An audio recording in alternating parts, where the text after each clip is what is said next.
하나님 앞에 또 나아가게 하시니 감사합니다. 말씀 가운데 신이 함께 하시고 인도해 주시옵소서. 감사드리올 때에 귀하신 예수님의 이름으로 기도드립니다. 아멘. 나른한 오후 시간인데요, 어떻게 잠이 오시진 않습니까? 옆 사람과 인사합시다. 주무시지 맙시다.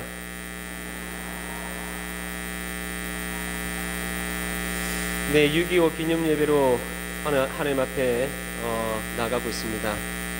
1950년 6월 25일 이 한반도에 전쟁이 일어난 이 이래로 올해가 68주년이라고 합니다. 68년이라는 시간이라면은 한 세대가 지나간 시간이 아닐까 생각해 봅니다.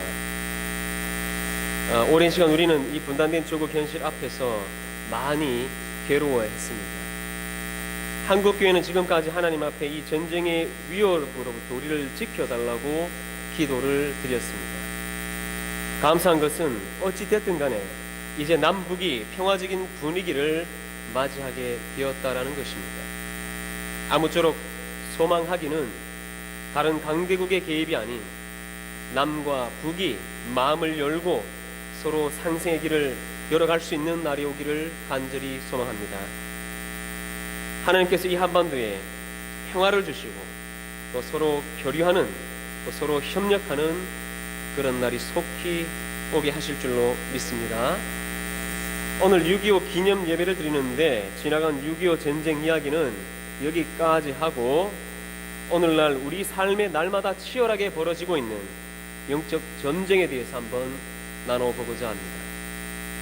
6.25 전쟁이 눈에 보이는 전쟁이라면 우리 삶 속에서 날마다 일어나는 영적 전쟁은 보이지 않는 전쟁인 것입니다. 사느냐 죽느냐라고 말했던 햄릿의 그 대사처럼 우리 삶 가운데 치열하게 벌어지고 있는 이 영적 전쟁에서 우리가 이기느냐 지느냐, 이것은 우리의 신앙에 너무나도 중요한 문제일 것입니다. 근대 철학의 아버지라고 불리는 데카르트가 남긴 유명한 말이 있습니다. 나는 생각한다, 고로 나는 존재한다 라는 말입니다. 진리를 찾기 위해서 그는 섬에 들어가서 모든 것을 의심하면서 새로 시작했습니다. 지금까지 자신이 알고 있던 모든 것을 부정하고 의심하면서 그는 진리를 찾고자 했던 것입니다. 그가 확고부동한 진리 앞에 섰는데 그것이 바로 자신은 생각하는 존재다라는 것이었습니다. 그래서 자신이 나는 생각한다, 고로 나는 존재한다라는 유명한 말을 남기게 되었습니다. 모든 것을 의심해서 출발한 것은 좋았으나 데카르트가 놓친 것이 한 가지가 있습니다. 사람이 생각하는 존재라면 그 생각은 어디에서부터 오는 것인가 라는 것입니다. 우리의 생각은 어디에서부터 오는 것일까요? 여러분의 생각은 어디에서부터 오는 것입니까? 유대인의 지에서 카발라라는 책에 보면 우리의 머리는 수신기다라고 이야기합니다. 라디오 수신기처럼 안테나가 있는 수신기다라고 이야기합니다. 우리의 머리는 마치 주파수를 맞추며 신호를 받아들이는 라디오 수신기와 같다라는 것입니다. 라디오 수신기가 어느 쪽에 주파수를 맞추느냐에 따라서 받아들이는 신호는 달라지기 마련입니다. 빛과 어둠이 있습니다. 내 주파수가 빛에 맞춰져 있으면 빛의 신호를 받게 될 것이고, 내 주파수가 어둠에 맞춰져 있으면 어둠의 신호를 받게 되는 것입니다. 우리는 우리의 마음이 어디를 향해 있느냐에 따라서 우리가 받아들이는 생각들이 달라진다라는 것입니다. 데카르트는 생각의 주체를 인간으로 보았지만 성경은 생각은 내 안에서 나오는 것이 아니라 밖에서부터 들어오는 것임을 분명히 말씀해주고 있습니다. 요한복음 13장 2절에 보시면 마귀가 벌써 시몬의 아들 가룟 유다의 마음에 예수를 팔려는 생각을 넣었더라라고 말씀하고 있습니다. 오늘 성경을 통해 보시면 생각의 주체가 우리 자신이 아님을 알 수 있습니다. 내가 생각하는 것이 아니다라는 것입니다. 오늘 성경을 통해 우리가 확실히 알 수 있는 한 가지는 생각이 밖에서 우리 안으로 들어오는 것이다라는 것입니다. 예수님께서 세례를 받으시고 난 후에 성령에 이끌려 광야에서 마귀에게 시험을 받으십니다. 40일을 밤낮으로 줄이신 예수님께 마귀는 찾아와서 우리가 아는 대로 3가지 시험으로 유혹을 합니다. 여러분, 마귀는 어떤 모습으로 찾아왔을까요? 예수님께 마귀는 어떤 모습으로 찾아왔을까요? 뿔이 달린 모습으로 창을 들고 찾아왔을까요? 그렇지 않다면 어떤 모습으로 찾아왔겠습니까? 마귀는 그런 모습으로 찾아오지 않습니다. 가룟 유다에게 사탄이 찾아온 것 같이 예수님께도 같은 방법으로 찾아왔다라는 것입니다. 생각을 통해서 찾아온 것입니다. 가룟 유다에게 사탄이 생각을 통해 들어온 것은 그가 돈을 사랑하는 마음이 있었기 때문입니다. 예수님을 팔아서라도 돈을 얻고자 하는 마음이 있었기 때문에 그의 생각을 통해 사단이 들어간 것입니다. 똑같은 방법으로 사탄은 예수님께도 들어가려고 했던 것입니다. 예수님은 사탄의 전략을 아셨고 어떻게 하면 이 사탄을 이길지 이미 아셨던 것입니다. 돌들로 떡을 만들라고 시험할 때 예수님은 사람이 떡으로만 살 것이 아니요 하나님의 입으로부터 나오는 모든 말씀으로 살 것이니라라고 말씀하시면서 사탄의 시험을 이기십니다. 두 번째로 성전 꼭대기에서 뛰어내리라고 시험할 때에 예수님께서는 또 기록되었을 때 주 너의 하나님을 시험치 말라고 말씀하시면서 하나님의 말씀으로 사단의 시험을 이기십니다. 세 번째로 마귀가 천하 만국과 그 영광을 보여주면서 자신에게 엎드려 경배하면 이 모든 것을 주겠다고 예수님을 시험할 때에 기록되었을 때 너희 하나님께 경배하고 다만 그를 섬기라고 말씀하시면서 똑같은 방법으로 하나님의 말씀으로 사단의 시험을 대적하고 있는 것을 성경을 통해 보게 됩니다. 예수님의 모든 사탄의 시험은 어디에서 일어난 것이냐 하면 바로 머릿속 생각에서 일어난 것이었다는 사실을 알 수 있습니다. 예수님은 자신의 생각을 통해 들어온 마귀의 시험을 하나님의 말씀으로 이기신 줄로 믿습니다. 오늘은 영적 전쟁에 대해서 함께 이야기합니다. 영적 전쟁이라고 하면 뭔가 거창한 느낌이라고 할까요? 우리가 잘 경험해 보지 못하는 어떤 그 무엇이라고 생각할 수도 있을 것입니다.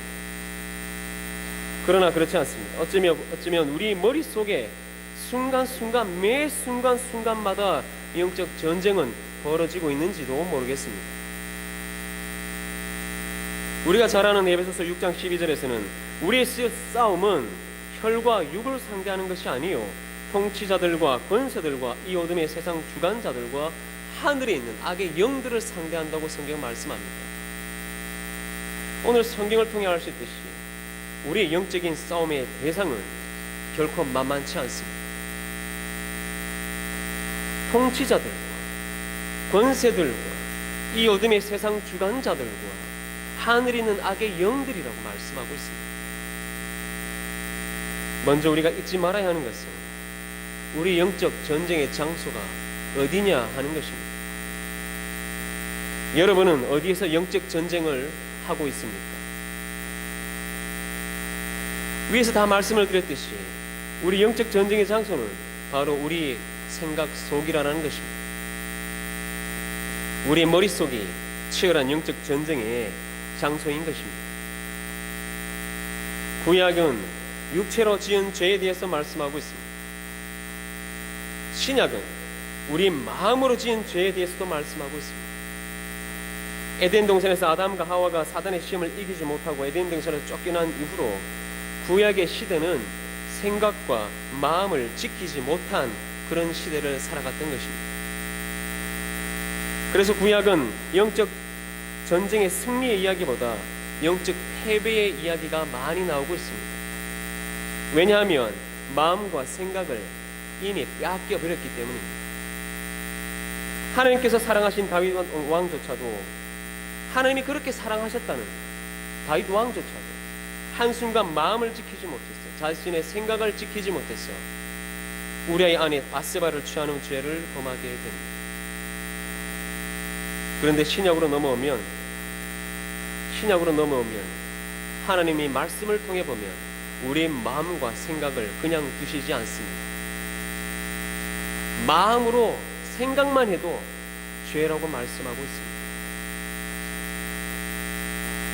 오늘 우리가 읽은 본문의 말씀 7절을 보시면 그리하면 모든 지각에 뛰어난 하나님의 평강이 그리스도 예수 안에서 너희 마음과 생각을 지키시리라라고 말씀하고 있습니다. 이제 우리는 예수 그리스도로 말미암아 우리의 마음과 생각을 지켜야 하고 또 지켜내야 하는 그러한 시대를 살아가게 된 것입니다. 예수 그리스도로 말미암아 우리의 마음과 생각을 지킬 수 있는 것이 은혜 중에 은혜인 줄로 믿습니다. 골로새서 3장 15절의 말씀을 보시면 그리스도의 평강이 너희 마음을 주장하게 하라. 너희는 평강을 위하여 부르심을 받았나니 너희는 또한 감사하는 자가 되라라고 말씀하고 있습니다. 그리스도의 평강이 너희 마음을 주장하게 하라고 말씀합니다. 말씀을 통해 보면 우리의 마음을 주장하는 주체는 우리 자신이 아니라 그리스도의 평강이라고 말씀합니다. 그렇다면 우리의 마음은 늘 무엇인가에 주장되어진다라는 것임을 알 수 있습니다. 그리스도의 평강이 우리의 마음을 주장하든지 아니면 그 반대의 것 다른 것이 우리의 마음을 주장하든지 무엇인가에 우리의 마음은 늘 주장되어지게 된다라는 것입니다. 할 수만 있다면 그리스도의 평강이 여러분의 마음을 주장할 수 있기를 간절히 소망합니다. 그렇다면 그리스도의 평강이 주장하는 마음은 어떤 상태일까요? 어떤 마음의 상태가 그리스도의 평강이 주장하는 마음의 상태일까요? 오늘 본문의 말씀을 보시면 빌립보서 4장 4절과 6절을 보시면 그리스도의 평강이 주장하는 마음의 상태는 기쁨과 감사임을 알 수가 있습니다. 우리가 기뻐하고 감사하는 마음의 상태가 그리스도의 평강이 주장하는 상태인 것입니다. 물론 몸이 힘들 수 있습니다. 우리의 육신이 힘들 수 있습니다. 그러나 우리의 마음은 기뻐하고 감사해야 되는 줄로 믿습니다. 그래서 성경은 항상 기뻐하라고 말씀합니다. 범사에 감사하라고 말씀합니다. 내 마음에 감사와 기쁨이 있다면 내 마음은 지금 그리스도의 평강이 주장하고 계시는 것입니다. 그런데 내 마음에 두려움과 불안과 염려와 걱정과 시기와 질투와 불평과 원망이 주장하고 있다면 지금 내 마음은 그리스도의 평강이 주장하지 못하고 있는 마음의 상태인 것입니다. 아무쪼록 기뻐하며 감사하며 살아갈 수 있기를 간절히 소망합니다.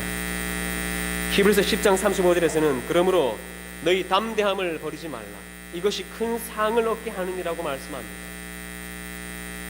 하나님께서 우리에게 주시는 생각과 마음은 담대함입니다. 두려운 마음은 하나님이 주시는 마음이 아닌 것입니다. 내 마음에 두려운 마음이 생기는 것은 영적 전쟁에서 피했다는 것을 말하고 있습니다. 사사기에 보시면 기드온이 이스라엘 백성들과 함께 적군 미디안과 싸우기에 나아갑니다. 그런데 하나님께서 말씀하십니다. 이스라엘 백성 중에 전쟁에 나가는 것을 두려워하는 자 돌려보내라고 말씀하십니다. 사사기 7장 3절의 말씀을 보시면 이제 너는 백성의 귀에 외쳐 이르기를 누구든지 두려워 떠는 자는 길라산을 떠나 돌아가라 하라 하시니 이에 돌아간 백성이 22,000명이요 남은 자가 10,000명이었더라라고 말씀합니다. 두려워 떠는 자는 이미 전쟁에 피했다는 것을 의미하고 있습니다. 굳이 전쟁에 나가지 않더라도 진 것과 마찬가지라는 것입니다. 여호수아 1장 9절의 말씀에서는 우리가 잘 아는 말씀입니다. 내가 내게 명령한 것이 아니냐 강하고 담대하라 두려워하지 말며 놀라지 말라 내가 어디로 가든지 내 하나님 여호와가 너와 함께 하느니라 하시니라. 아멘. 우리가 먼저 영적 전쟁에 승리하기 위해서는 강하고 담대한 마음이 있어야 하는 줄로 믿습니다. 내 마음에 담대한 마음이 있다는 것을, 지금 내 마음이 세상에 향해 있지 아니하고 하나님께로 향해 있다는 것을 증명해주고 있는 것입니다. 마귀는 늘 우리 마음을 두렵게 하고 염려하게 하고 걱정하게 합니다. 물론 사람은 염려하고 걱정하는 것이 당연하다 생각합니다. 어르신들께 염려하지 마시라고 말씀을 드리면 어째 사람이 걱정 없이 사노? 이렇게 대답을 하십니다. 맞지요? 맞습니다. 사람이라면 염려하고 걱정하는 것이 당연한 것입니다. 그런데 우리가 하나님의 사람들이라면 우리의 모든 염려를, 걱정을 주께 맡겨야 하는 줄로 믿습니다. 베드로전서 5장 7절에서는 너희 염려를 다 주께 맡기라. 이는 그가 너희를 돌보심이라라고 말씀하고 있습니다. 하나님 아버지께서 우리를 돌보신다는 믿음이 있다면 우리의 모든 염려를 주께 맡겨야 되는 줄로 믿습니다. 그런데 베드로전서 5장 7절 이하의 말씀을 보시면 왜 우리 모든 염려를 주께 맡겨야 되는지를 말씀해주고 있습니다. 그 이유를 말씀해주고 있습니다. 8절에 이렇게 말씀합니다. 근신하라, 깨어라. 너희 뒤에적 마귀가 우는 사자같이 돌아다니며 삼킬 자를 찾는다라고 말씀하고 있습니다.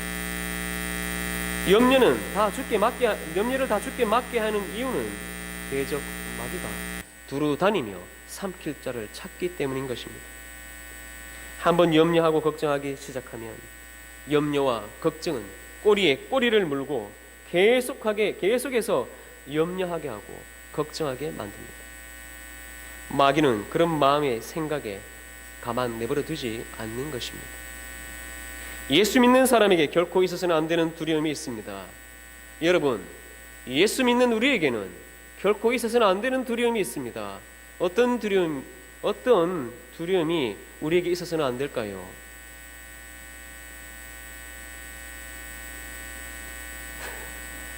어떤 두려움이 있어서는 안 될까요? 죽음에 대한 두려움입니다. 마귀는 죽음을 두려워하며 살아가는 우리들의 마음 가운데 염려와 걱정을 심어줍니다. 그래서 우리는 십자가에서 죽으시고 다시 사신 예수님을 날마다 바라봐야 합니다. 죽음을 이기고 승리하신 예수 그리스도를 날마다 바라봐야만 합니다. 예수님께서 이 땅에 오신 것은 죽음 가운데 두려워하며 벌벌 떠는 우리를 구원하기 위해서인 줄로 믿습니다. 이제 우리는 우리 영적인 전쟁터가 우리의 생각 속임을 알게 되었습니다. 이제 우리는 영적 전쟁에 승리하기 위해서 노력해야 합니다. 그 무엇보다 하나님의 말씀을 열심히 읽어야 합니다. 히브리서 8장 10절에서는 또 주께서 이르시되 그날 후에 내가 이스라엘 집과 맺을 언약은 이것이니 내 법을 그들의 생각에 두고 그들의 마음에 이것을 기록하리라. 나는 그들에게 하나님이 되고 그들은 내게 백성이 되리라라고 말씀합니다. 하나님은 우리의 생각에, 우리의 마음에 하나님의 말씀을 기록하기를 원하십니다. 그것이 바로 영적 전쟁에서 승리할 수 있는 비결인 것입니다. 하나님의 말씀을 열심히 읽어야 하는 이유는 영적 전쟁에서 승리하기 위해서인 것입니다. 우리의 생각과 우리의 마음에 하나님의 말씀이 기록되어질 때 우리는 마귀의 시험으로부터 이길 수 있는 줄로 믿습니다. 하나님의 말씀을 날마다 더 열심히 묵상할 수 있는 여러분의 삶이 되시기를 간절히 소망합니다. 에베소서 6장 17절에서는 성령의 검 곧 하나님의 말씀을 가지라라고 나옵니다. 우리가 싸울 수 있는 유일한 무기는 하나님의 말씀이라고 나옵니다. 하나님의 말씀은 좌우의 날선 어떤 검보다도 예리하다고 말씀합니다. 하나님의 말씀의 검이 우리의 생각을 통해 들어오는 마귀의 유혹과 시험을 잘라버릴 수 있기 때문인 것입니다. 우리의 생각에 들어올 때에 모든 염려와 걱정들을 이 하나님의 말씀의 검으로 제어하고 잘라내야만 한다라는 것입니다. 무엇보다 그리스도의 평강이 여러분의 마음을 주장할 수 있도록 날마다 주의 도우심을 간절히 구할 수 있기를 바랍니다. 또한 하나님의 말씀을 열심히 읽었어 우리의 생각과 마음에 하나님의 말씀이 새겨져서 마귀가 시험할 때마다 영적 전쟁에서 날마다 승리할 수 있는 여러분의 귀한 삶이 될 수 있기를 간절히 소망합니다. 기도하겠습니다. 하나님 아버지 감사드립니다. 6.25 기념 예배로 하나님 앞에 드리게 하시니 감사합니다. 보이는 그 전쟁의 두려움 속에서 68년이라는 시간을 살아왔습니다. 그러나 보이지 않는 전쟁이 있기에 날마다 우리의 삶 가운데 보이지 않는 영적 전쟁은 순간순간마다 일어나는 것임을 이 시간 깨닫고 고백합니다. 우리 생각 속에서 일어나는 모든 영적 전쟁들 하나님의 말씀으로 무장하여 성령의 검으로 싸워 이기고 승리케 도와 주시옵소서. 그럴 때에 우리의 삶을 날마다 주님이 기뻐하시는 삶을 살아갈 수 있도록 인도하시고 주장하여 주시옵소서. 감사를 드리옵고 귀하신 예수님의 이름으로 기도드립니다. 아멘.